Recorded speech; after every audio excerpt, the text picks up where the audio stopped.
Buenas tardes, bienvenidos a todos a nuestras tertulias de avance social.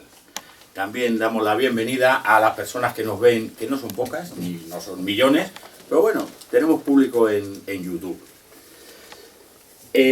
La tertulia de hoy, como sabéis, va del asunto de Siria, pero yo voy a aprovechar, ya que os tengo aquí a todos sentaditos y formalitos y me estáis escuchando, a los que han venido y a los que nos veis. Se ha repartido hace unos instantes una hojita con las actividades más cercanas que tiene Avance Social en el mes de mayo. Las voy a decir en orden cronológico.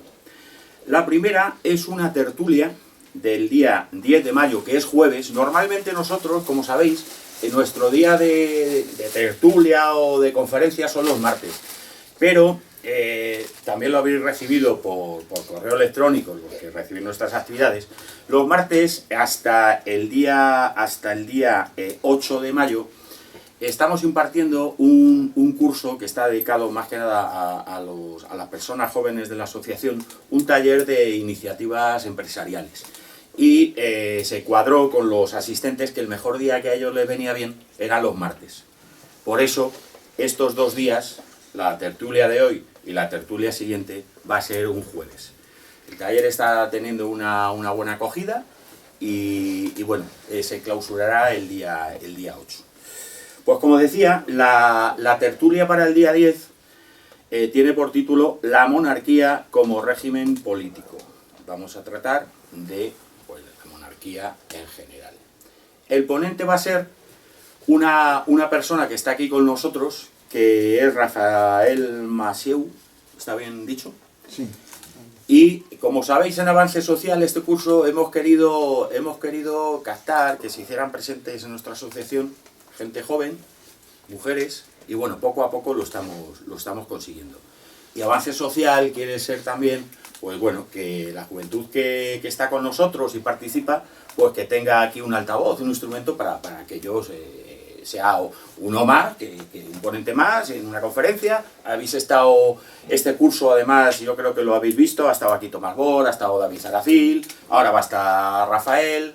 En la revista que recibís, además, la de Somos, antes era un boletín, ahora es una revista, participan con nosotros jóvenes que están en nuestra asociación. Y la tertulia, pues la va a presentar Rafael, y va a tratar de la monarquía. Cuando se propuso el tema, me miró y me dijo la monarquía, y digo, no, o sea, que es lo de siempre. Aquí todo el mundo puede decir lo que le dé la gana, como va a ser bien dicho, con educación, como siempre y tal. Pues ¿por qué no vamos a hablar de la monarquía? Pues claro que sí. Habrá gente que esté de acuerdo, o no gente que esté de acuerdo, Belén, claro. Entonces, pues todo puede pasar.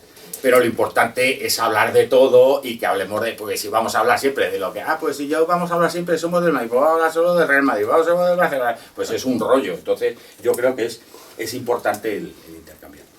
Luego, también he encaminado más que nada para la gente joven, nuestra gente joven, pero que está invitado todo el mundo que quiera. Yo voy a ir a pasar el rato.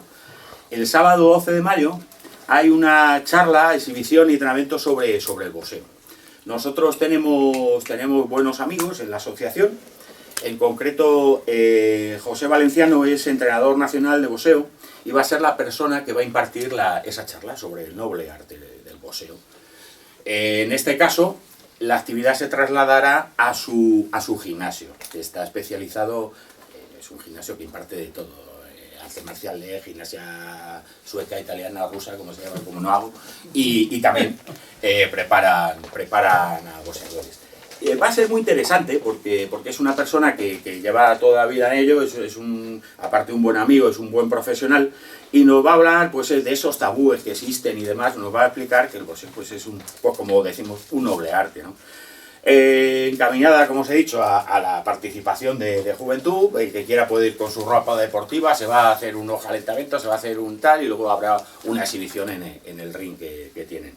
Pero repito, el que quiera, o podéis ir con vuestros hijos si queréis, yo creo que iré, por lo menos con uno de los míos va a ir, y se trata de pasar un rato agradable y de hacer una actividad también que se salga un poco de lo convencional. Y luego llega la estrella de nuestras actividades en mayo, que creemos que es importante, es interesante que asistáis. Habéis recibido correos electrónicos, en nuestras páginas de Facebook lo veis. Yo os machaco muchas veces por el WhatsApp, pero en mi trabajo dentro de la asociación. Y esta visita cultural, como la titulamos, visita cultural guiada, Ruta de los Mendoza, en Madrid. Y luego habrá una comida de hermandad. Esta actividad, algunos de los que estáis aquí habéis asistido ya a algunas actividades nuestras de visitas y demás, y bueno, pues sale aceptable, sale bien. Pero esta está preparada muy bien. Está preparada por profesionales. El guía que vamos a llevar es, digamos, el responsable de actividades de la Asociación de Amigos de los Castillos. Sabe de largo lo que nos va a explicar. Además va a ser una actividad muy bien preparadita. Vamos a llevar pinganillo para no tener que estar al lado del guía, y si nos gusta ver una vista del paisaje podemos separarnos 10 metros y vamos a seguir oyendo a lo que nos comenta, que va a ser muy interesante este señor, que es Jorge, que se me ha olvidado el apellido, Jorge.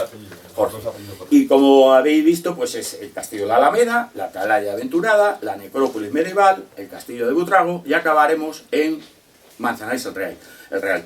Comeremos en Buitrago, en un restaurante bien, no hay que llevarse esta vez el filete empanado ni la tortilla, vamos a ir bien. Iremos en autocar para, si nos tomamos 2 chupitos, que no nos pase nada. Y luego, muy importante, el 26... ya estamos, el Real Madrid ya está en la final de la Copa de Europa, es evidente. El 26 es la final. No jodas. Sí, pero llegamos, a las 7 estamos en Madrid. No os preocupéis, los merengues como yo, que a las 7 estamos, porque el primer interés es llegar a las 7 para hasta las 9 menos cuarto tener tiempo en adesentarnos para ver levantar la 13, ¿no? ¿Te parece bien, no? Me parece que te mueves. Muy bien. Entonces, en ese sentido no os preocupéis, porque vamos a llegar, o sea, y vamos a estar en Kiev. Es un buen sitio, además, recordando a nuestros héroes que estuvieron por esas tierras hace años. La citación es a las 9, os recuerdo, aunque lo habéis leído, pero os recuerdo. En la zona donde sale el autocar se pueden dejar los coches tranquilamente porque no hay el SER, se llama, ¿no? Lo de los coches. Salimos siempre que hemos hecho salidas y visitas, lo hemos hecho desde ahí, porque es muy cómodo. El que tenga coche va allí con el coche, lo deja en zona, no tiene que preocuparse de pagar. Y el que no va en coche, el metro de Moncloa le deja al lado. Y luego a la vuelta volvemos al mismo sitio y el que hay con coche lo recoge y tan a gusto para ver la final de la Copa Europa. Y ya me callo. Es muy importante, nos gustaría mucho que nos acompañarais sobre todo a esta última actividad que os hemos dicho, porque está preparada muy bien, es muy interesante, porque muchas veces, muchos hemos estado, pues yo he estado en el castillo de tal, pero no hemos tenido un guía de este nivel, con esta profesionalidad, y nos lo va a explicar todo de una manera fenomenal. Y ya, después de la publicidad, pasamos a la tertulia. Bueno, sabéis, hace unas semanas, pues Estados Unidos, Francia, Reino Unido, pues estuvieron, bueno, se creen muchas veces, sobre todo Estados Unidos, se creen que son los policías del globo terráqueo, intervienen cuando les viene en gana, tienen luego está el sheriff y luego los ayudantes del sheriff para tal y cual, bueno.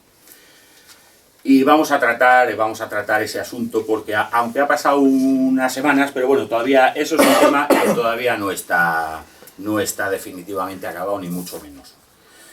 La tertulia se titulaba El laberinto sirio.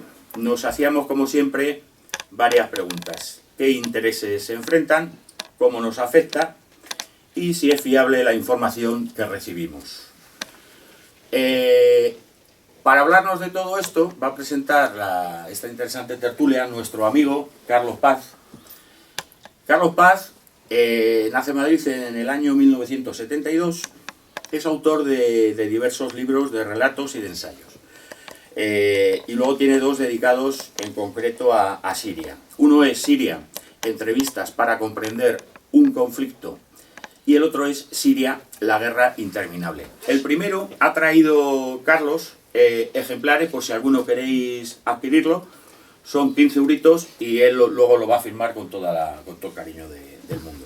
Es un libro que merece la pena. Ha cursado estudios de Derecho y Historia del Arte.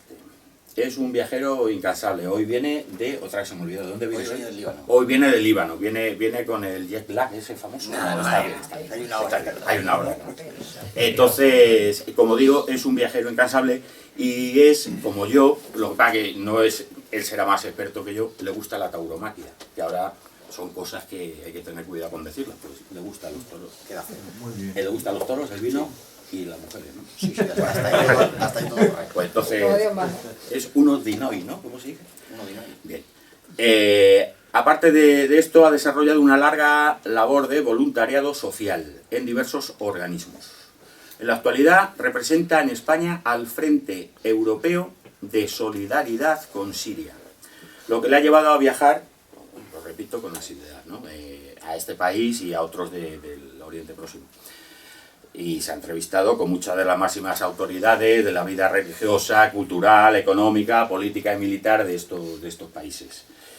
Además, es corresponsable del programa de geoestrategia Tablero Internacional que emite Radio Ya. Nuestros amigos de Radio Ya, sabéis que nuestro presidente Fausto Vera, pues de vez en cuando participa en las tertulias por la mañana de La Boca del Lobo con Javier García y otros amigos, ¿no? Y es colaborador habitual del canal de televisión Russia Today. Y bueno, pues luego es articulista en varios medios de internet, si no me equivoco. Entonces yo creo, después de la presentación, pues yo creo que Carlos es una persona con suficientemente preparado, como nuestro rey, preparado para hablarnos de este tema. Y yo ya me callo, que me estoy quedando con la boca seca, y le doy paso a Carlos. Carlos, muchísimas gracias y adelante. Pues gracias a vosotros, lo primero, y gracias a Avance Social, obviamente, por estar aquí y dar a conocer, en la medida de mis posibilidades, la realidad de Siria y del horror de la guerra que está sufriendo desde hace 7 años, ¿no? Según he visto en internet y según me habéis informado, lo que tenéis es, por normal aquí, es que hable el ponente 20 minutos y después la gente pregunte. O 22. O 22. Y yo creo que es más interesante que la gente, siempre lo digo allá donde voy, que la gente pregunte acerca de qué es Siria, qué es lo que está pasando en Siria, qué es lo que ha acaecido en Siria desde hace 7 años y, por mi parte, pues intentar dar respuesta a todas esas interrogantes, ¿no? Hacéis 3 preguntas, las iremos desglosando y en función de esas 3 preguntas pues quisiera dar breves pinceladas. A partir de aquí tú mandas, tú como... Pero ya el título yo creo que es elocuente, ¿no? El título de esta tertulia, que no es una conferencia, sino una tertulia, es el laberinto sirio, ¿no?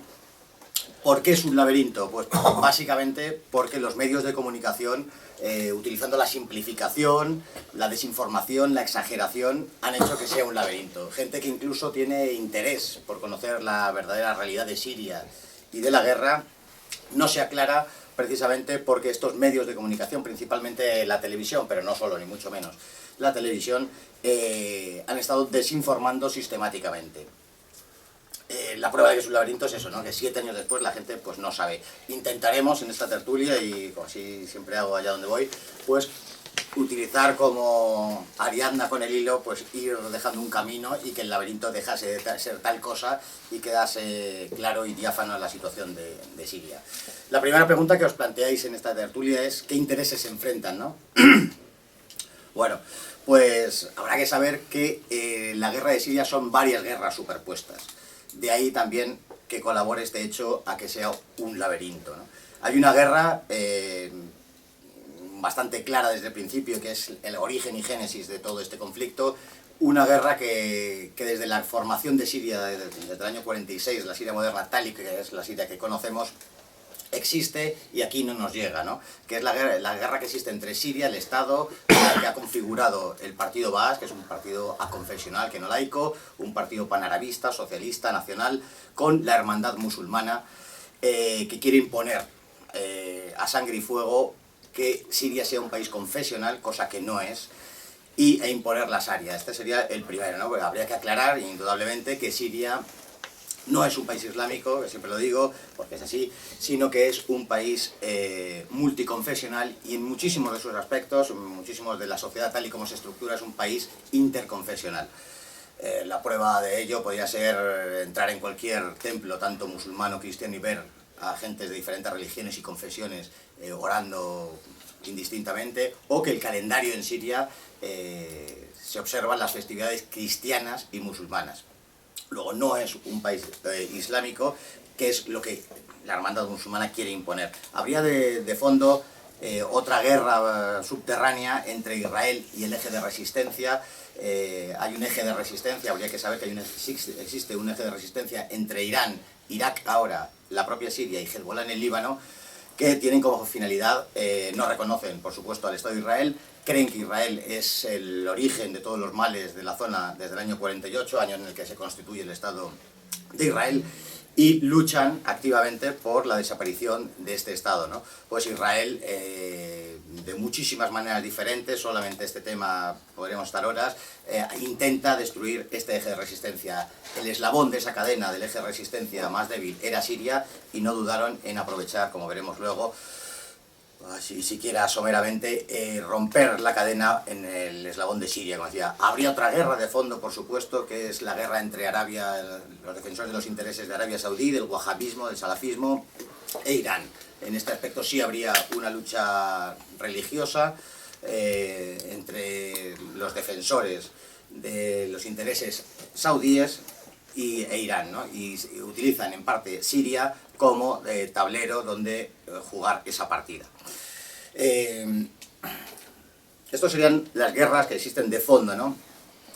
Pero al final habrá que preguntar a quién beneficia todo esto, y con esta explicación no sé, pues contestaríamos qué intereses se están enfrentando de manera real en la guerra de Siria.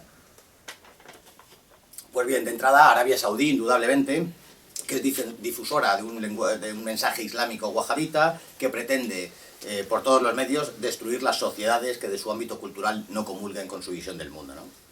Nos encontramos con Qatar, que el interés que tenía era saber conducir sus reservas de gas a través de Siria, puesto que Siria en el año 2010 había hecho varios tratados a ese respecto con Rusia y con Irán para sacar el gas por el Mediterráneo. Saber que, claro, lógicamente, la salida de cualquier conducción de hidrocarburos a través de Siria ahorra 2/3, dar la vuelta a la península arábiga y salir por el canal de Suez, y el coste es mucho menor, ¿no? Tenemos a Turquía, que es un país que está en manos del megalómano Erdogan, y que se ha propuesto una política neotomana desde el momento en que la Unión Europea pues le comunica que jamás entrará en la Unión Europea, y se plantea reconquistar de alguna manera todos aquellos territorios que pertenecían al Imperio Otomano, ¿no? Otro actor que sale beneficiado de todo este horror de la guerra en Siria es Israel, que está obsesionada y está deseosa de verse rodeada por mini-estados ingobernables, lo que ahora de una manera bastante petulante se llaman estados fallidos. Estados Unidos, por supuesto, que lo que pretende es crear un extensísimo área de indecisión, bien para contentar a algunos de sus socios en la región, bien para dar salida a su material industrial, pero por encima de todo, a mi juicio, es para seguir cercando a Rusia, y tenía como intención este ataque a Siria para un futurible ataque a Irán. Y hay un actor que para mí es capital en lo que supone la guerra en Siria, que es Francia. Francia pasa de puntillas en los medios de comunicación a este respecto, pero Francia ha sido el país que con mayor inquina, mayor que Estados Unidos, propone de una manera u otra atacar a Siria y a lo que representa Siria. Muchas veces, ahora ahora ha vuelto a estar en la actualidad después de un apagón mediático la cuestión de Siria, gracias a los ataques, a los supuestos ataques químicos y al posterior ataque de una fantasmagórica coalición occidental. Y se dice, por ejemplo, que es Estados Unidos la que ha sido acompañada por Francia e Inglaterra en este ataque.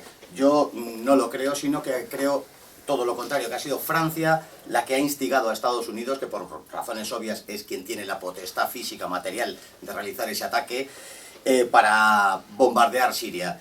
Francia tiene un odio secular a Siria desde la Edad Media, desde el tiempo de los capetos, desde el tiempo de las cruzadas. En el siglo XX logró, siendo un mandato francés después de la Primera Guerra Mundial, cantonalizar, dividir, parcelar Siria por cuestiones confesionales. La propia creación del Líbano, que se arrancó a ese territorio que se conoce como la Gran Siria, Bilad al-Sham, a Siria por cuestiones confesionales, en aquel caso para contentar a los cristianos maronitas, y por todo esto entiendo que es Francia la gran culpable, y por otras muchas cuestiones, como que existe un partido colonial en Francia, de corte transversal, en donde todos los presidentes de Francia han sido miembros de este partido colonial, que lo que se discute en este partido es el disponer de aquella parte del mundo, de lo que otrora era el mandato en favor de Francia, ¿no? Hay una serie de mitos en esta guerra durante 7 años que se siguen manteniendo. Nos desayunamos todos los días con cuestiones de esta índole. Y por resumir, habría muchos más, pero por resumir, siempre hablo de 4 grandes mitos en esta guerra de Siria, ¿no? El primer mito sería el mito de que es una guerra civil. En Siria no hay ninguna guerra civil, los medios de comunicación nos dicen constantemente que es una guerra civil. En ningún caso no se dan los parámetros y las características necesarias para poder hablar de tal cosa. El ejemplo palmario, paradigmático de la guerra civil sería la Guerra Civil Española, con 2 frentes perfectamente establecidos, con 2 ejércitos uniformados, con reconocimiento internacional, con 2 ejércitos y gobiernos que pueden realizar todas las labores propias de tal cosa. Y en Siria no existe esta cosa. Lo que existe es un gobierno, el gobierno nacional sirio, el gobierno legítimo de Siria, con un ejército que se está enfrentando a multitud, más de 900 grupos en el año 2015 existían, multitud de grupos terroristas. Por lo tanto, no se puede hablar en ningún caso de guerra civil. Tampoco, el segundo mito, sería la guerra, que esta guerra es una guerra sectaria o religiosa.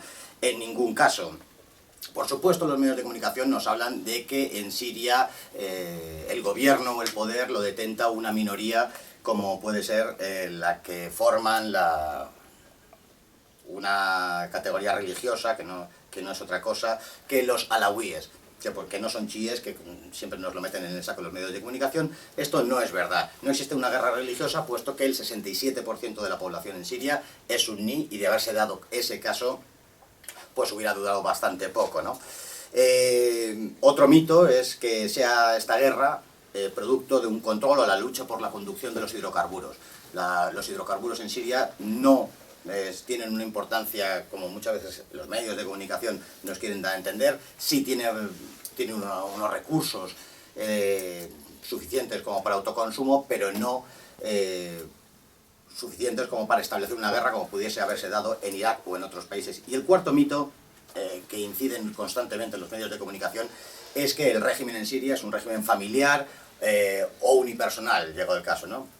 Pues evidentemente no. En Siria existe un parlamento, existen elecciones, existe oposición, que es una cosa que se oculta repetidamente en los medios de comunicación, y tiene una constitución, cosa que muchísimos, por no decir casi todos los países de su ámbito cultural, como se dice ahora, carecen absolutamente. Por supuesto, ni que decir tiene Arabia y las demás satrapías del Golfo, no tienen ningún tipo de constitución, ni parlamento, ni partidos políticos siquiera. ¿Cómo nos afecta? Preguntabais en segundo orden, ¿no? Pues habrá que saber que básicamente nos afecta por una cuestión que entraré ahora, que siquiera sucintamente, como son por la cuestión de los refugiados y los atentados que ha sufrido Europa y España, ¿no? Gracias a esos refugiados, que ha sido una figura enteramente distorsionada, intencionadamente distorsionada, una palabra que no existe ni en el vocabulario árabe. Allí se habla de desplazados, un marasmo poblacional, humano, que no procedía, a grosso modo, de países en conflicto. si hubiera que porcentuarlo, podríamos estar hablando de que un 10-15% de todos aquellos refugiados sí procedían de la guerra de Siria o de Irak.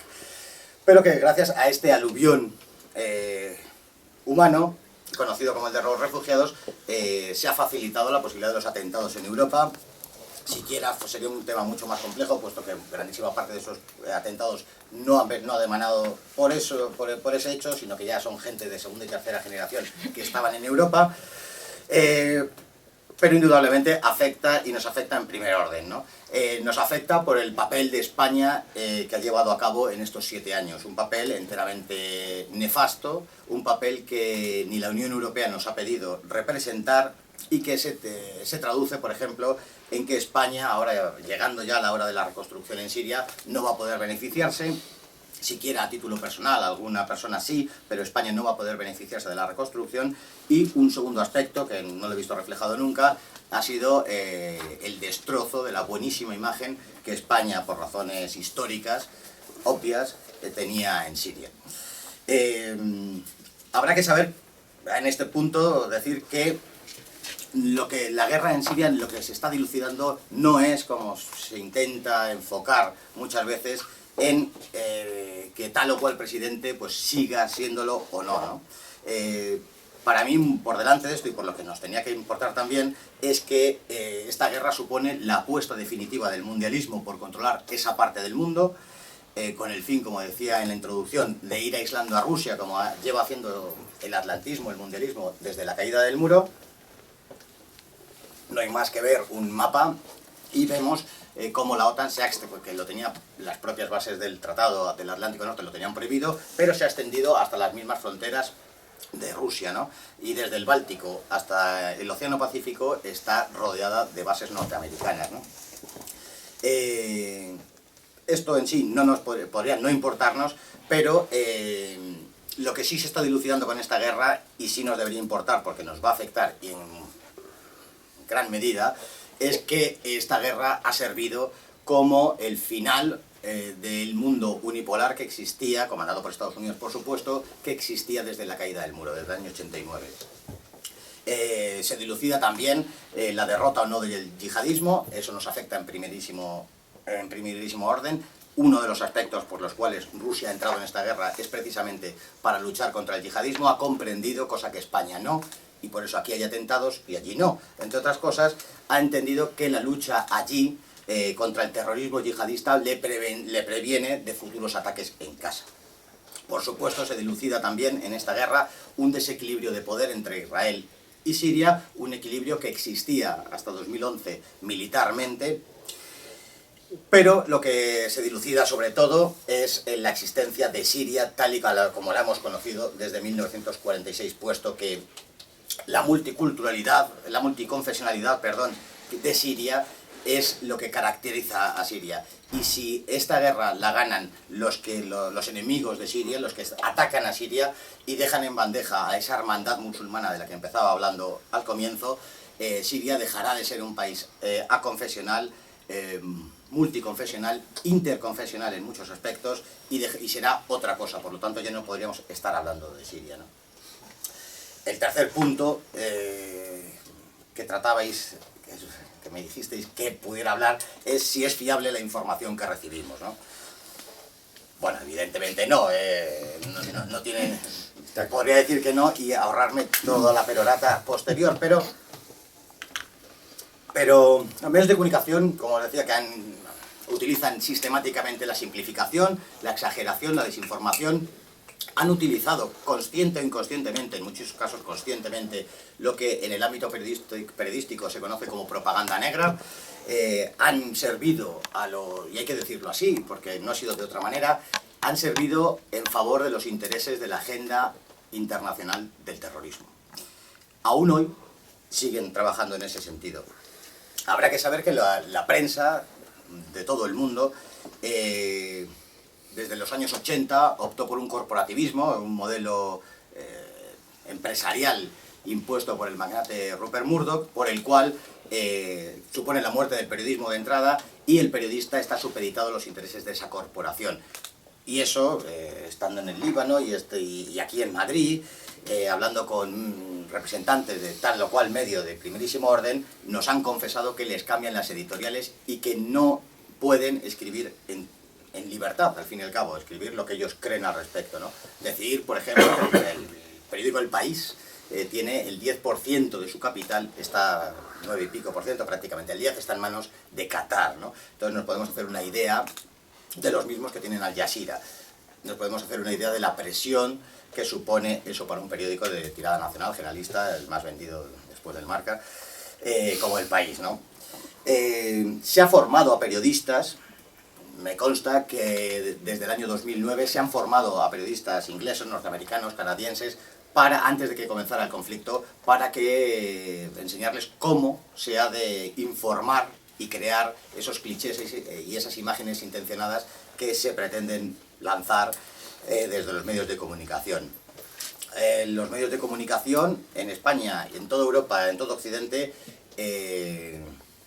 toman como fuentes de parte, principalmente dos, los cascos blancos y el Observatorio Sirio para los Derechos Humanos.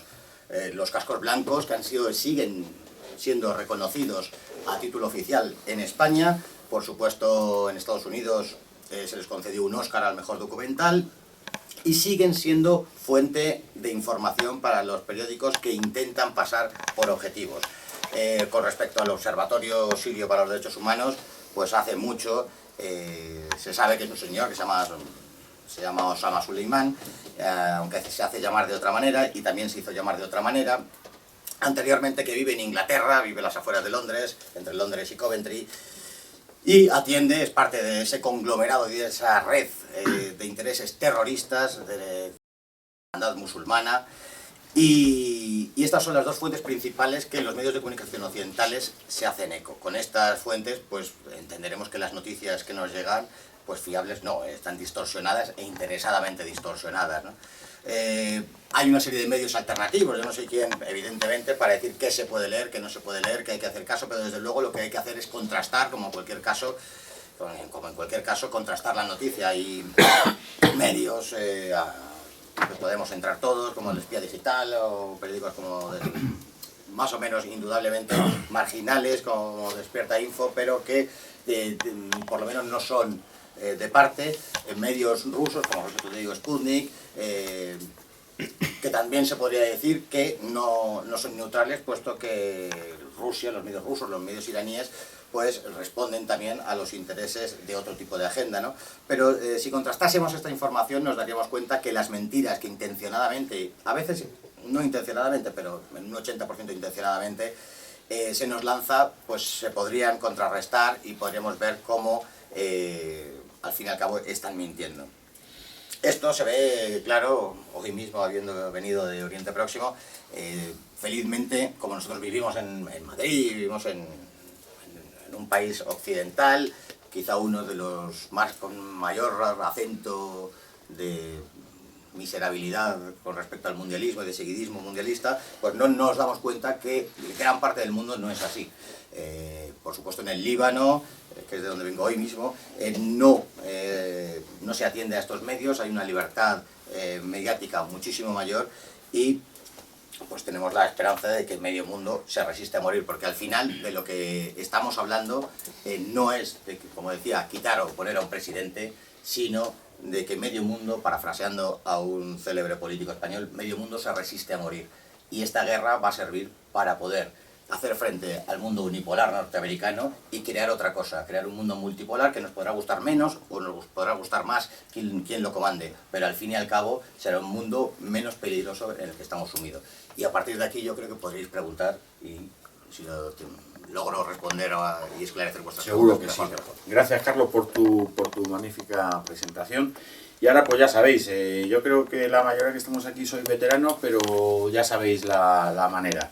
Levantáis la mano, yo voy tomando nota y por orden riguroso os voy dando la palabra para exponer, para preguntar a Carlos, y lo que os digo siempre, aquí se puede decir todo con total libertad, como siempre se dice, ya llevamos 5 años aquí haciendo tertulia, con respeto, con educación, aquí no hay ningún problema, y lo importante es que haya ideas diferentes. Y bueno, entonces Jesús Gil, es el primero que me ha pedido la palabra. Adelante, toca yo. Bueno, como ya he oído varias veces a Carlos en varias conferencias, más o menos conocía un poco ya la historia. Además, aconsejo la lectura del libro, que también la hice. Está bien. Bien, bien. Lo único que quería, a lo mejor que te ha faltado, es un poquito que explicaras cómo era Siria antes de la guerra, para que la gente se haga una idea. Porque ahora, cuando le preguntas a la gente su imagen que tiene de Siria, se cree que es como un queso gruyere, todo bombardeado, con agujeros, todos los edificios. Y si podías explicar brevemente cómo era una vida cotidiana antes de que empezara la guerra. Yo no he estado en Siria antes de la guerra, ahora voy siempre que puedo, pero antes de la guerra no he estado. El nivel de vida que tenía. Pero todo eso, un poquito sabemos así. perfectamente que Siria era el país más normal, más occidental, más presentable que de todo aquel orbe, ¿no? Conjuntamente al Líbano. En Siria tenemos una imagen, los españoles quizá más acentuada que el resto de los europeos, pero bueno, que desde Marruecos pues, hasta Indonesia lo vemos como si fueran todos moros y no hacemos ningún tipo de distingo, ¿no? Evidentemente esto no es así.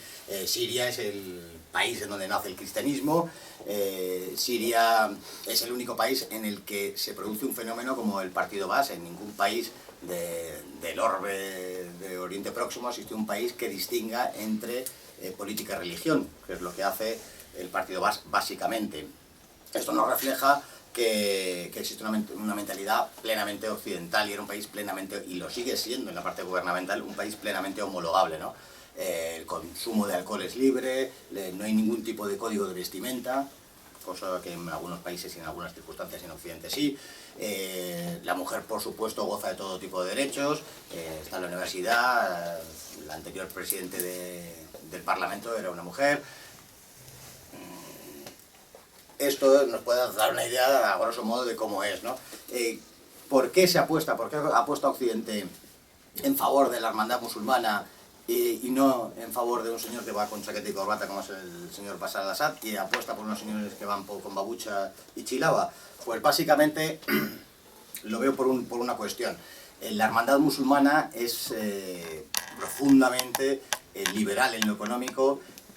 Allá donde ella tiene poder, apuesta por colaborar con las grandes corporaciones mundialistas, occidentales, atlantistas, y en Siria no es posible eso.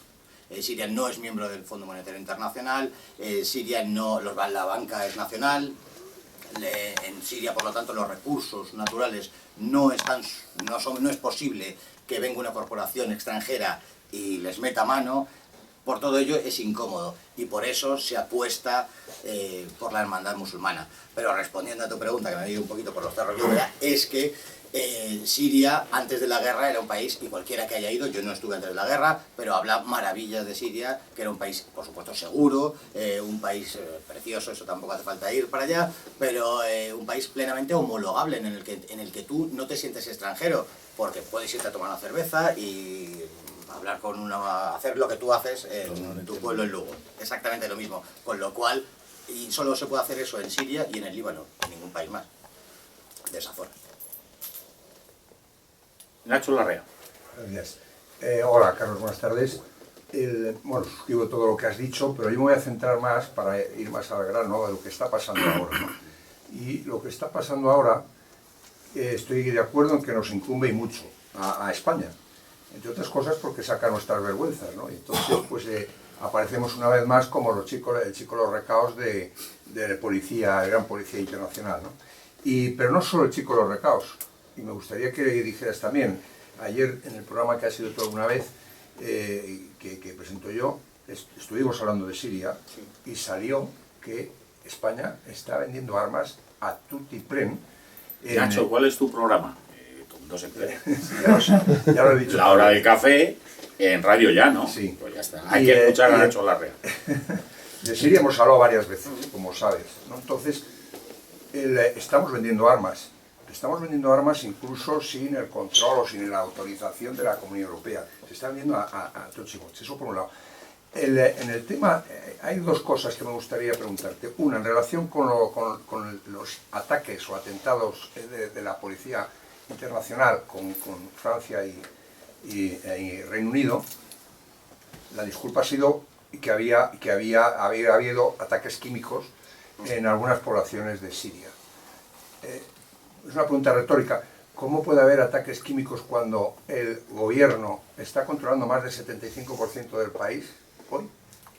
¿Qué sentido tiene que haya que haya ataques químicos cuando está siendo incluso, atacar a su propia población? Si tiene, la guerra la tiene prácticamente ganada. Por otro, y la otra pregunta, has hablado de Turquía, y a mí me gustaría saber que ahí ha patinado un poco, a mi modo de ver, Rusia. Rusia está dando el apoyo logístico de todo tipo a Siria, pero cuando han llegado los turcos, ahí nadie ha dicho nada. Turquía ha invadido un país soberano, que es Siria, en el norte, en la frontera, pero ha invadido bastante territorio. Están ahí con sus luchas con los kurdos, como hay 80 tipos de kurdos, bueno, pues, pero con los kurdos en general, y ahí nadie está interviniendo. Y es más, gente y algún camarada que está luchando, ahora está luchando muy por allí, el otro día se quejaba por teléfono, ¿no? Diciendo que ahí nadie, que le estaba atacando a los turcos, y ahí no aparecía ni Rusia, ni nadie, ni los americanos, por supuesto, ¿no? Bueno, pues esas dos preguntas es lo que te quería. Con respecto a las armas, no sé qué tipo de armas está vendiendo España. Es verdad que ha aparecido material occidental. Arma corta y Sí. bombas. Bueno, pues quien se tendrá que encargar, quien se tenga que encargar de establecer la trazabilidad de esas armas, pero me temo que nadie se va a encargar de eso, ni los periodistas, ni nadie. Sí, es verdad que recuerdo que aparecieron miles de uniformes que habían partido de un barco en Valencia y fueron interceptados en las costas entre Líbano y Siria, y iban con la finalidad de habituallar a terroristas. Tampoco se investigó nada y ahí se quedó, ¿no? Los ataques químicos, pues es que vamos a ver, habría que decir que por qué todos los países tienen material químico susceptible de ser utilizado. En el caso de Siria lo tenían con mayor sentido, puesto que hablaba antes de un equilibrio militar de fuerzas con Israel. Israel tiene material nuclear, y en ese sentido por eso lo tenían, ¿no? Se acusó a Siria de haberlo utilizado, muy cerca de donde luego en la segunda acusación recientemente a Siria fue la excusa para que esa fantasmagórica coalición occidental atacase a Siria. Es cuando precisamente lo que sirve a Rusia para entrar en Siria y servir en principio de árbitro para impedir que Estados Unidos bombardease, y Francia por antojo, a Siria. Y en septiembre del 2013, por intercesión de Rusia, se llama a la Organización para la Prohibición de Armamento Químico, la OPAC, que depende, no es de Naciones Unidas, pero sí trabaja estrechamente con Naciones Unidas, y certifican que se había retirado todo el material que en la zona gubernamental, todo el material químico que existía. Por lo tanto, después de esa fecha, no puede existir ningún tipo de ataque posterior de entrada. Militarmente, cuando toda la zona de Guta, que rodea el este y el sur de Damasco, ha ido cayendo casa por casa con una pulcritud tremenda, porque podíamos ver cómo los ataques de Estados Unidos y de sus coaliciones conjuntamente con los kurdos han arrasado, por ejemplo en Raqqa, han arrasado, no han dejado ni una casa. En Guta no ha sucedido eso, y por eso es una de las explicaciones por la cual el avance no ha sido tan rápido como en otros sitios, porque van casa por casa. Pues en ese tipo de avance militar cualquiera sabe que no se puede utilizar material químico. Si tú quieres arrasar una zona, sí, pero si vas casa por casa y tus tropas, no se utiliza armamento químico, ¿no? Desde el punto de vista diplomático no tiene ningún sentido que en la última localidad de toda esa zona, que es Guta, que era la ciudad de Duma, se fuera a utilizar justamente al final, cuando ya ha caído toda esa zona, material químico. No es creíble bajo ningún aspecto.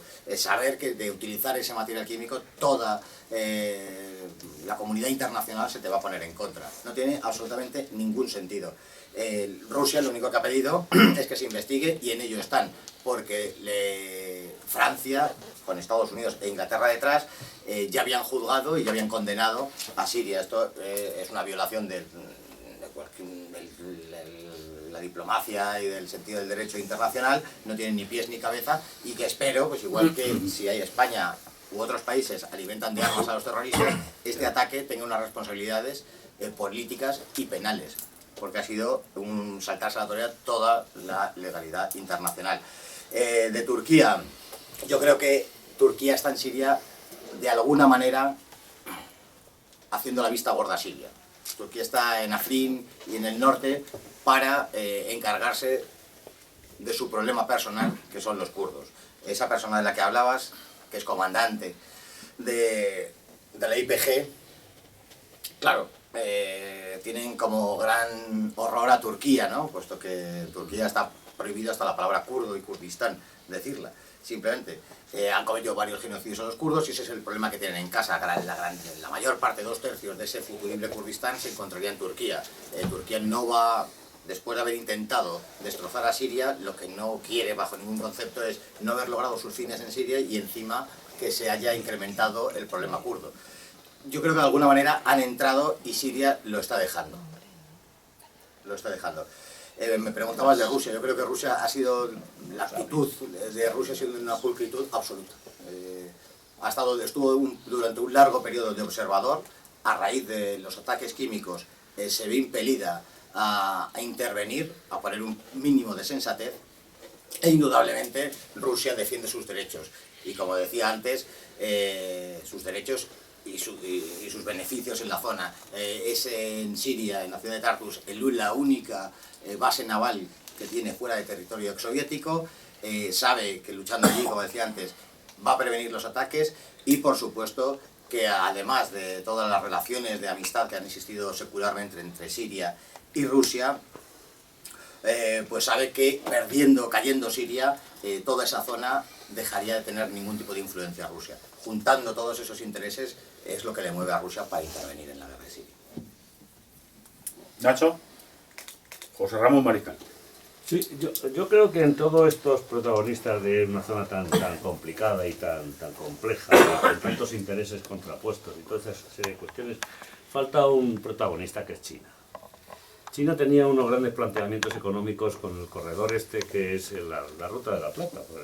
Y además es una cuestión vital, es como las Islas Kuriles y todas estas cuestiones de China, de la capacidad asfixiante que tiene la geopolítica china. Le es fundamental también abrirse paso para llegar al Mediterráneo con trenes rápidos y con todas esas serie de cuestiones. Y sin embargo aquí parece ser que, ¿cuál es el papel de China ahora? El papel solapado o que puede tener una vigencia o una incidencia importante en toda la política de la zona. China ha estado interviniendo y de manera mucho más activa de lo que...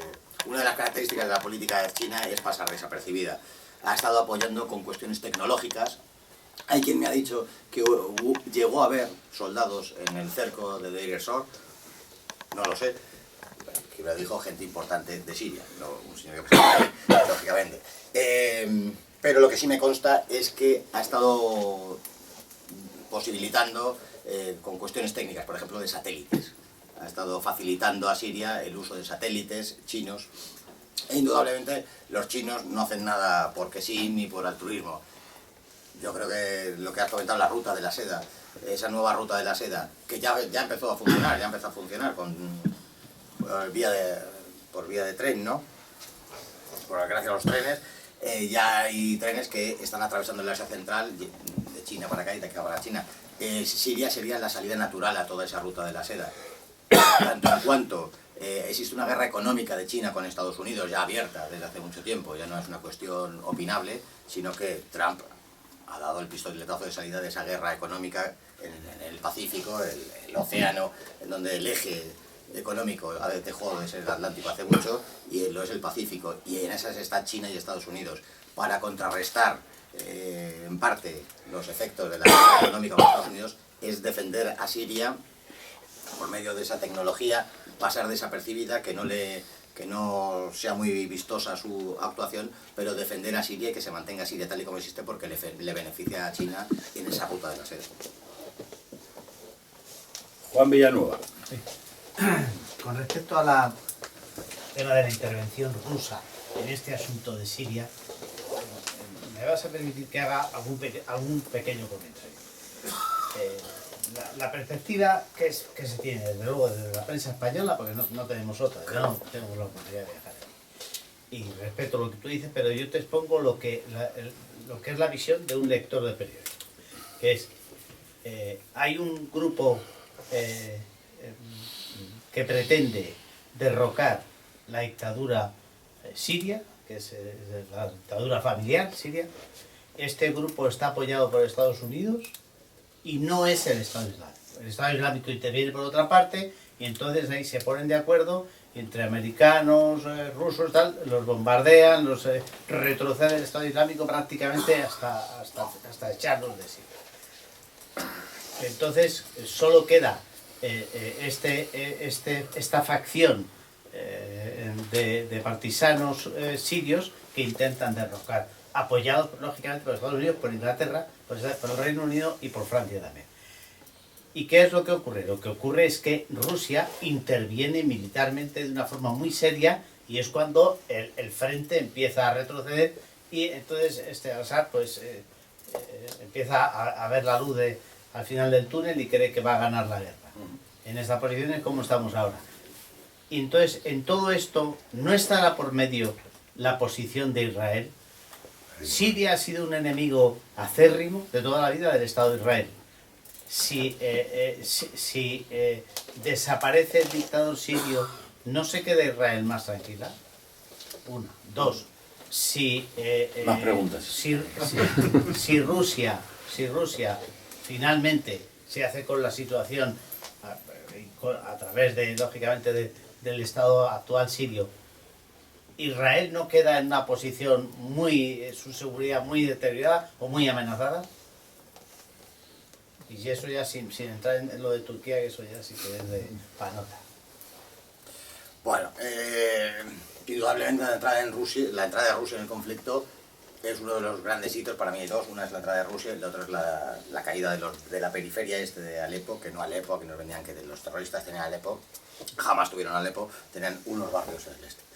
Pues indudablemente la entrada de Rusia, la situación del ejército sirio fue muy comprometida. El propio Bashar llegó a reconocer que no sabían si iban a poder contener todo ese marasmo de grupos terroristas y coincide con la entrada de Rusia, indudablemente. Es verdad que el ejército sirio estaba planteado para una guerra convencional con Israel, no una guerra de tipo terrorista, y tardó mucho tiempo, primero en darse cuenta qué era lo que sucedía exactamente y de hacer frente a esos ataques terroristas y por lo tanto estructurar el ejército de una manera diferente a la que estaba.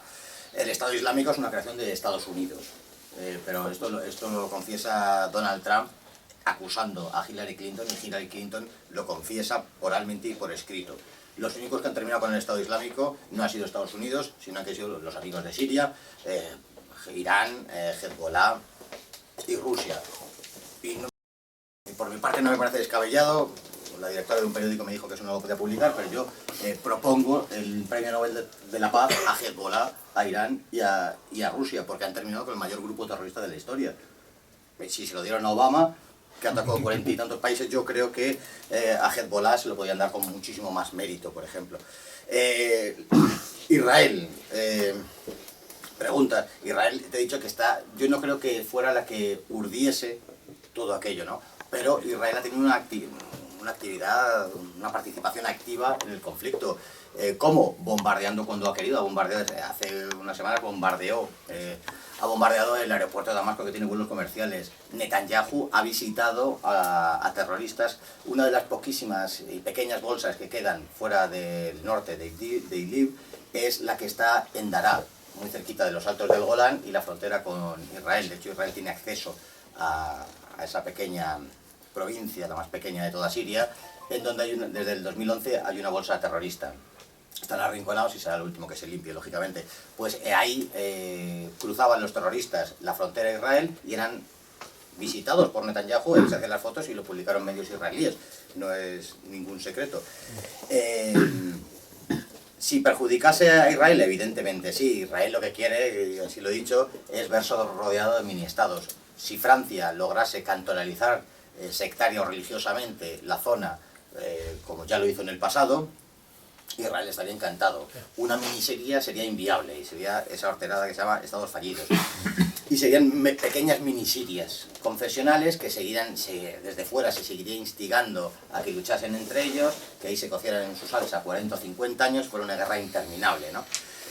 Israel, ese es el escenario que desea, que Rusia posibilite que la guerra, y a día de hoy, y ya desde hace un año, Siria no va a perder la guerra, y tanto en cuanto no perderla significa haberla ganado, Israel está rabiosa.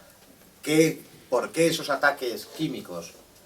Porque el ánimo de muchos, de Francia, de Estados Unidos, de Israel, que han instigado y han creado esta guerra, es por lo menos alargarla todo lo que se pueda. Si pudieran alargarla, primero para desgastar a Siria, hasta que se recobrase Siria, cuanto más dure la guerra, más va a tardar en recobrarse, lógicamente. Y si hubiera algún factor, esos ataques químicos o cualquier otra noticia fantasmagórica que me espero, si eso posibilitase atacar e intervenir militarmente y pudiera darse el caso de que así se derrocase a Bashar al-Assad y terminar con Siria, pues mejor que mejor. Entonces, en esas están, en alargar el conflicto todo lo que se pueda. Ya. Nacho Larrea. Bueno, otra vez, lo siento. Entonces, bueno, ahí eso, estás utilizando, y viene a colación a la pregunta que ha hecho el anterior interviniente, y es que hablaba de que había un grupo partisano, como has descrito, que atacaba y era la resistencia. A mí me gustaría porque son grupos partisanos, porque son diferentes grupos rebeldes, ¿realmente estos grupos rebeldes, también es retórica la pregunta, son sirios? Eso es la primera pregunta. Y segundo, que tú has dicho, y yo creo que o te has debido equivocar, o lo has dicho a propósito, siempre has hablado de ellos de terroristas. Es intencionado. Evidentemente, ¿no? No, pero quiero que lo aclares porque los grupos rebeldes que ya, dado que el Daesh, ISIS, el Estado Islámico, ya está disperso, les ha salvado Estados Unidos, porque seguro que lo sabes mejor que yo, de que incluso ha habido los mandos del ISIS cuando tomaron Raqqa, lo sacaron con motivos humanitarios, pues sacaron a todos los jefes del Daesh y se los llevaron fuera de la zona de conflicto, ¿no? Y quiero que hables al final, por favor, de la Iglesia Católica, porque ahí está habiendo un conflicto, clarísimamente están masacrando a poblaciones cristianas, no solamente católicos, a poblaciones cristianas están masacrando ahí y en Irak también, pero estamos hablando de Siria, en Siria. Y la Iglesia Católica mutis por el foro. Es más, cuando saca nuestro amado Papa, cuando saca alguna noticia referente a Siria, da a entender que los buenos son los rebeldes. Como hacía poco ha salido de un sacerdote NOMS, ¿no? Que estaba apoyado, que era, digamos, simpatizante de los grupos rebeldes. Y no dice quién lo mata, los rebeldes. No hay rebeldes, son terroristas y utilizo la palabra terrorista consciente y premeditadamente porque me limito a definir lo que son. No porque cargue las tintas ni les quiera llamar cosas que no son, sino que son terroristas. Son sirios. En el caso de las franquicias que ha hecho Al-Qaeda, buen número, sí. Un 60-70% de la gente de Al-Nusra, sí. El caso del Estado Islámico, no. Era todo, prácticamente, absolutamente. De hecho, veíamos en la prensa cuando constantemente los nombres de ellos era no sé quién el argelino, no sé quién el tunecino. No hay que ser Perry Mason para ver que eran de todos esos países que su nombre pues denotaba. Hablabas de Raqqa y en Alepo, cuando preguntabas las armas, tampoco se ha investigado cómo en la parte este de Alepo aparecieron asesores militares, y esto es muy grave, israelíes, marroquíes, de Arabia Saudí. Y creo que un inglés. Esto no es serio. El terrorismo ha sido patrocinado y creado expresamente por Occidente. El Estado Islámico es un ectoplasma, una entelequia que ha sido puesto ad hoc allí por gentes muy concretas, por los intereses atlantistas y mundialistas. Pero esto no es propaganda ni retórica antiimperialista barata, sino que es un claro bosquejo de lo que ha sucedido. Es así. Y no creo ni que sea ni cuestionable ni votable, sino que es una descripción de la realidad de lo que ha sucedido. Ahora se nos quiere hacer, hay mucha gente intencionada e interesada en que se hable de rebeldes, que habría que retrotraernos a las primaveras árabes, de que hubo una eclosión de gentes pacifistas que querían mayor democracia y este tipo de cosas, pero que al final la cosa se les fue de las manos y acabaron imponiendo la Sharia con una AK-47. No es creíble. Esto no sucedió en Siria porque hay otros cauces. Podrá haber déficits democráticos en Siria, como los hay en España y como los hay en Alemania o en Austria, que se repiten las elecciones, o en países que pasan cosas muy extrañas, ¿no? Pero lo que no es de recibo es que estas gentes bienhechoras y rebeldes, una chavalería rebelde, vaya con una AK-47 asesinando a policías, que es como empezó toda esa primavera maravillosa árabe. Con respecto a los cristianos, se está cometiendo... la guerra de Siria es un poliedro que podría estar horas hablando. No hemos hablado de los cristianos, por ejemplo, del horror de la pérdida del patrimonio de la humanidad, de tesoros artísticos, del robo y tráfico de órganos, de muchísimas cosas. Con respecto a los cristianos, se está cometiendo un genocidio, un holocausto hacia los cristianos, y la Iglesia Católica no se ha pronunciado de la manera que se tenía que haber pronunciado. Se ha pronunciado poco, tarde y mal. Es decir, nada. A mí alguna vez me dicen, bueno, sí, su santidad Francisco ha dicho que no sé, bueno, seguro que ha hablado más de la subida del café en la cafetería del Vaticano que del genocidio de los cristianos en Medio Oriente, del nacimiento, de la cuna del cristianismo, de esa parte del mundo en donde son las primeras comunidades cristianas. Anteriores a España. Evidente, por razones obvias. Pero pasa una cosa, lo he visto allí y estoy harto de verlo, pero incluso queda mal que me cite yo a mí mismo, pero está publicada una entrevista al patriarca, su santidad, tiene el mismo rango que Francisco, el patriarca siro-ortodoxo, con el cual pude entrevistarle hora y media. La manera de cómo llegué hasta allí es más intrincada y rocambolesca, pero el caso es que estuve con él en el Líbano entrevistándome, y esa entrevista está publicada, y vemos, por ejemplo, que no atienden a ningún parámetro de buenismo ni corrección política. Y eso es un oxígeno cuando vas por esas partes del mundo y ves que hablan de cuestiones políticas, y habla... ahí está escrito, se puede buscar y encontrar, en donde nos dice que hay un plan preestablecido para terminar y sacar a los cristianos de aquella zona del mundo. Y Francisco, yo creo que ha dedicado, no tengo tiempo tanto ni me aburro tanto, pero ha dedicado más palabras a esa minoría, que no sé ni su nombre, musulmana, que está en Birmania,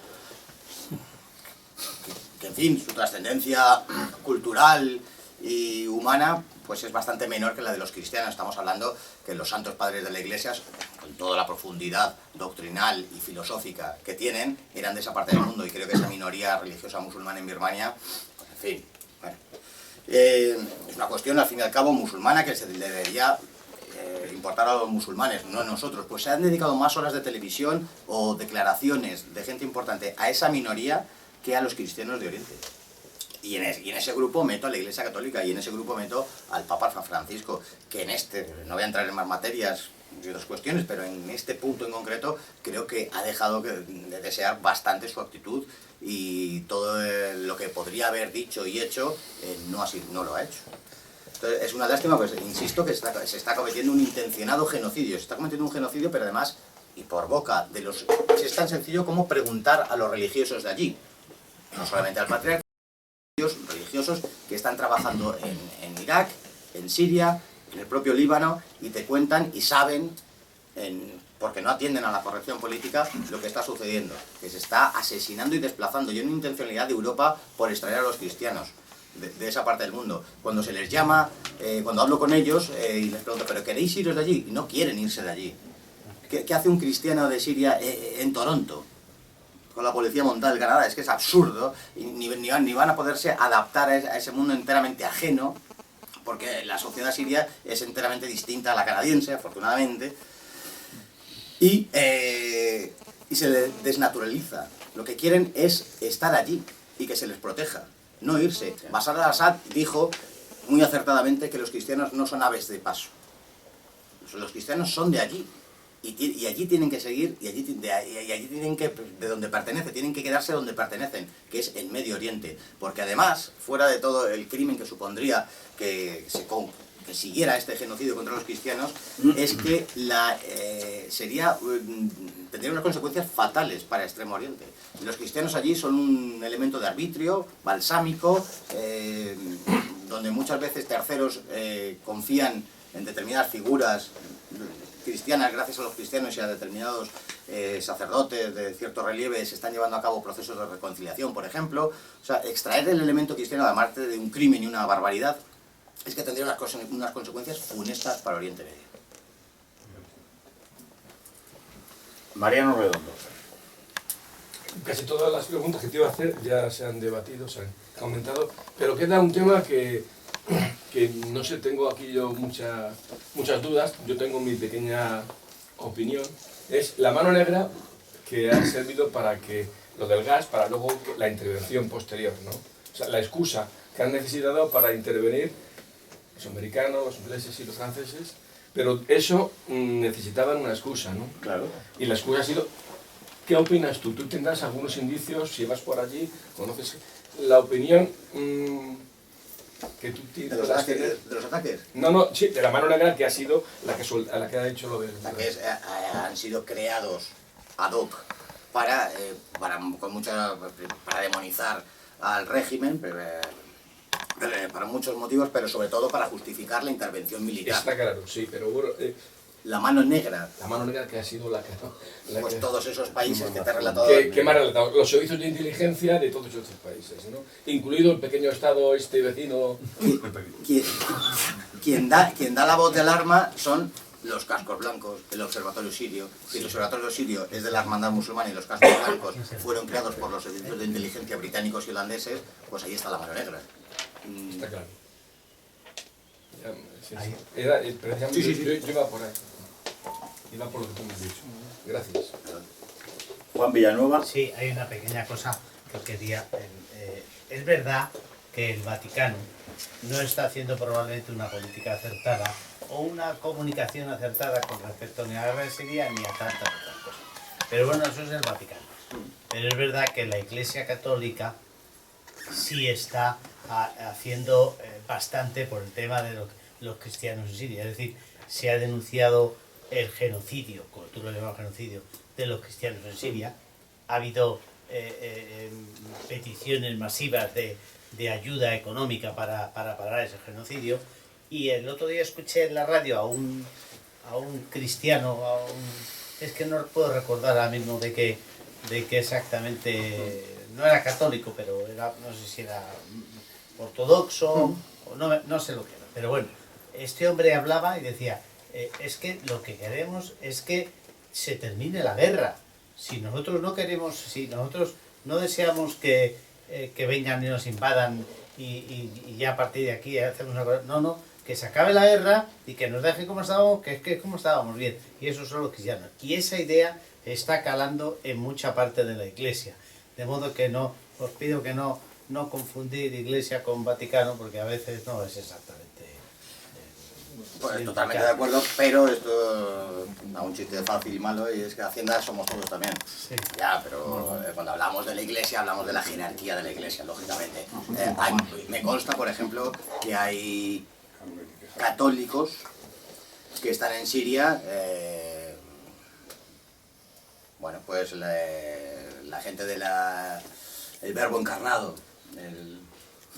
que trascendió a través de la monja Guadalupe, la hermana Guadalupe, por ejemplo, pertenece a la orden del Verbo Encarnado, el padre Rodrigo Miranda y una serie de religiosos que están dando su vida allí. Yo no digo que todos y cada uno de los católicos hayan hecho la callada, hayan dado la callada por respuesta y hagan caso omiso del sufrimiento de Siria. Pero el Vaticano, evidentemente, cuando se pregunta a la Iglesia, es la conferencia episcopal.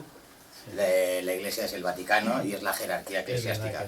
Yo lo entiendo así. Los cristianos en Siria, y antes me preguntaba la vida antes de Siria, muchas veces, incluso, bueno, mucha gente entiende que los cristianos poco menos que se les permite ir a misa, que si no dan mucho, si no se les ve, pues que el gobierno sirio, y no, Yo he visto procesiones en Siria, es perfectamente público, miembros del gobierno son cristianos, el partido Baas lo crea un cristiano y un musulmán, el cristiano está plenamente inserto en la sociedad, la misma libertad e incluso más que aquí. Aquí ha habido problemas para hacer procesiones, según dónde y cómo, y en Siria no.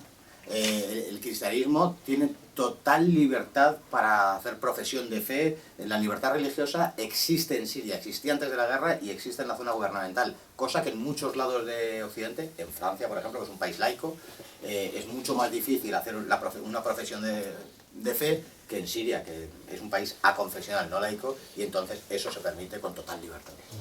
Sí, yo quería transmitirte el hecho de que un cristiano estaba poniéndose de parte, tomando totalmente parte de una manera pacífica, pero sincera, de una parte del conflicto, ¿no? Estaba de parte del gobierno. Los cristianos están de parte del gobierno, como todas las minorías, porque la esencia y la configuración del gobierno sirio es el que permite la existencia de esas minorías.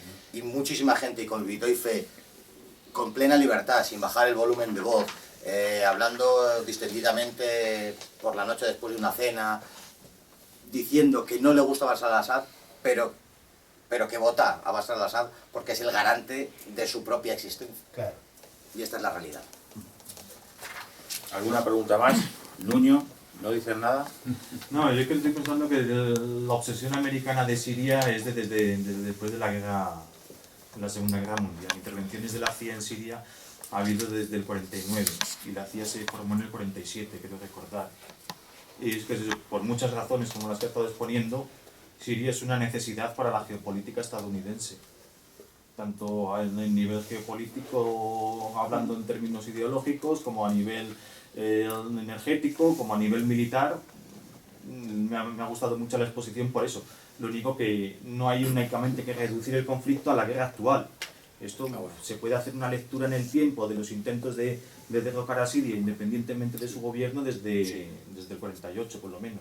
Sí, pues totalmente de acuerdo. No puedo añadir nada más porque... pero entonces nos iríamos ya a una tertulia más larga y me echan. No, No, pero sí, pero muy bien porque no es una cuestión coyuntural, circunstancial de ahora, sino que esto viene desde que existe Siria como tal. Es un país molesto, enteramente molesto por la propia esencia de Siria, que es incomprensible, como por ejemplo en la prensa muchas veces nos hablan de las mayorías y las minorías, eso no tiene ningún sentido en Oriente Medio, porque las mayorías y las minorías han ido a lo largo del tiempo y hay un aspecto, la democracia cree en mayorías y minorías, pero allí hay un aspecto de lo cualitativo que aquí ni lo manejamos políticamente porque no tiene ningún sentido, y allí, no te voy a decir que lo es todo, pero es muy importante. Y porque Siria se puede catalogar bajo los parámetros occidentales y es molesta. Y desde su propia existencia, desde su propia consolidación como Estado, se ha intentado y ha trabajado Estados Unidos activamente para destruirla. Totalmente de acuerdo. Belén, no dices nada. Hombre, yo puedo hablar bajo mi punto de vista de mi trabajo, ¿no? Por Es eso. decir, Siria, antes del comienzo, hasta hace 7 años, yo trabajo en turismo, lógicamente solamente se puede ir a países que están seguros, ¿no?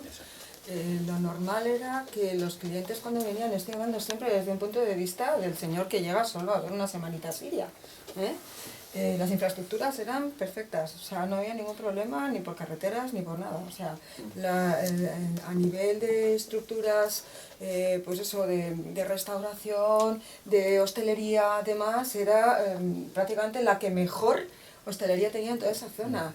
De hecho, muchas veces los combinábamos a lo mejor con Jordania y en Jordania ibas a Petra poquito más y ya está. O sea, te quiero decir, lo que sí que teníamos siempre el problema era para combinarlo con cualquier otro sitio. Porque, bueno, obviamente a Israel no podían ir,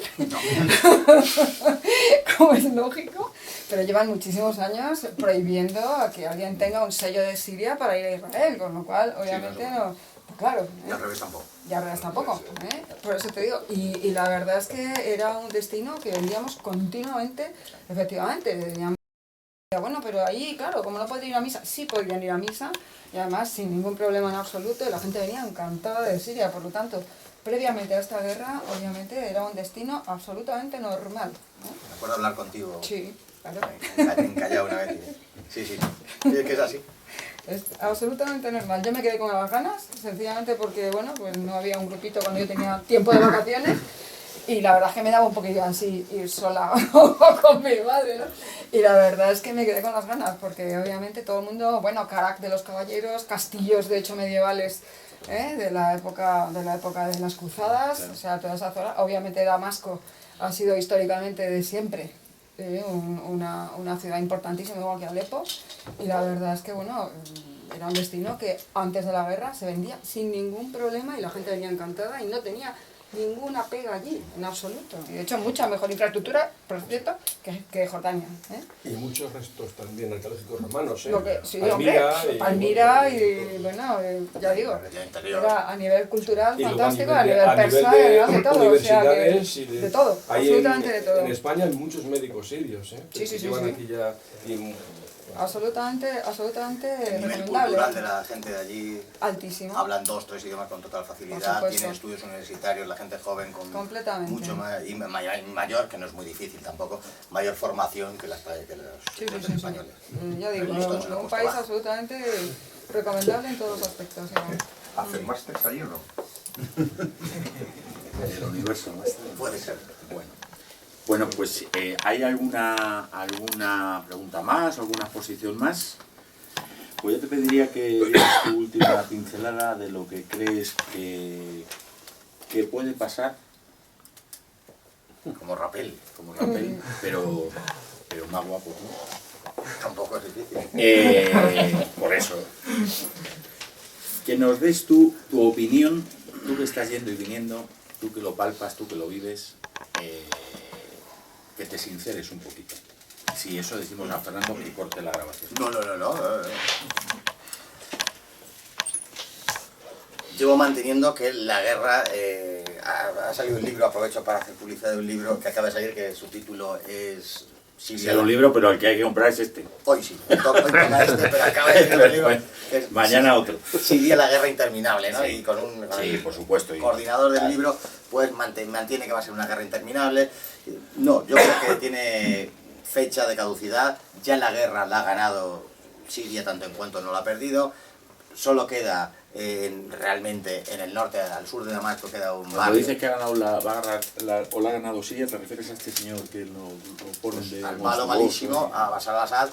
Y no solamente Bashar al-Assad, sino lo que representa Bashar al-Assad. Eso es. La Siria que hemos conocido desde el año 46 es la que no ha perdido la guerra y la ha ganado. Queda esa pequeñísima bolsa en torno a Daraa, queda un barrio al sur de Damasco que es Yobar, que es mínimo, y quedarían dos cuestiones. Al norte, en torno a la ciudad de Idlib, donde se ha ido hacinando a los terroristas según se iban rindiendo, porque los procesos de reconciliación son así, o por lo menos a mí, son más que chuscos, les permiten irse, trasladarse pertrechados con sus armas a otra zona. En fin, sí es verdad que eso sirve para que los civiles puedan vivir en paz, y tanto en cuanto es así, pues bienvenidos están, pero nos llama la atención, ¿no? Y donde están también los turcos, en torno a la ciudad de Afrin, y ahí a mi juicio, en torno a final del verano se va a dar una batalla final en donde se dará por terminado. ¿Qué pasa? La cuestión de los kurdos. No sé qué... Bueno, sí sé, hablando con el comandante español que está en la IPG kurda, nos confesaba que la parte de ese futurible y fantasmagórico Kurdistán, que es la Rojava, que en kurdo significa occidental, en la parte occidental de ese Kurdistán, no tienen ni ellos mismos la habilidad de hacerse independientes, sino que entenderían y aceptarían gustosamente que esa parte conformara una autonomía dentro de Siria, de alguna manera que volviera al territorio sirio en un estatus autonómico, teniendo cooficial el idioma árabe y el idioma kurdo, o formas dialectales kurdas, y tanto el gobierno sirio como los kurdos, sí. Pues, con lo cual con los kurdos yo no creo que se vaya a desarrollar una guerra, pese a que Estados Unidos e Israel son los únicos dos países que están alentando con ese afán de alargar la guerra. Pero yo creo que los kurdos llegarán a un arreglo con Siria a este respecto. Y con esto quiero decir que al final del verano, septiembre, octubre, como mucho, al principio, antes de que llegue el frío, que allí llega en octubre, pudiera darse el desenlace final, siempre y cuando no aparezcan en los medios de comunicación que el gobierno ha lanzado material nuclear sobre Tel Aviv o ese tipo de cosas, que todo es esperable. Si las cosas siguen, el estudio econométrico es con los factores que tenemos hoy. Si nos meten cualquier otro factor que se saquen de la manga pasado mañana, pues la cosa cambia. Pero si todo sigue, yo creo que en el otoño la guerra podría haber terminado. Bueno, Carlos, pues muchísimas gracias. Esperemos que sea la primera y después de que colabore mucho más con nosotros. Yo creo que ha estado magnífica la exposición que has hecho. Y no os vayáis todavía, que os tengo que... Es que está aquí el cerdo escondido detrás del libro. Acordaros del cerdo, echarle una monedita. O sea, acordaros también de comprar el libro a Carlos, que solo son 15 euros de nada, o lo va además dedicar. Y recordar las actividades que os he dicho. La visita, la charla de boxeo en el gimnasio, la próxima tertulia sobre la monarquía. Aquí dejo algunas hojas por si alguno no habéis cogido. Que Avance Social está abierto para todos, que aquí tenemos la puerta abierta y que puede venir el que quiera, el que le dé la gana, ya lo sabéis. Muchísimas gracias Carlos por todo, y comprarle el libro y acordaros del centro.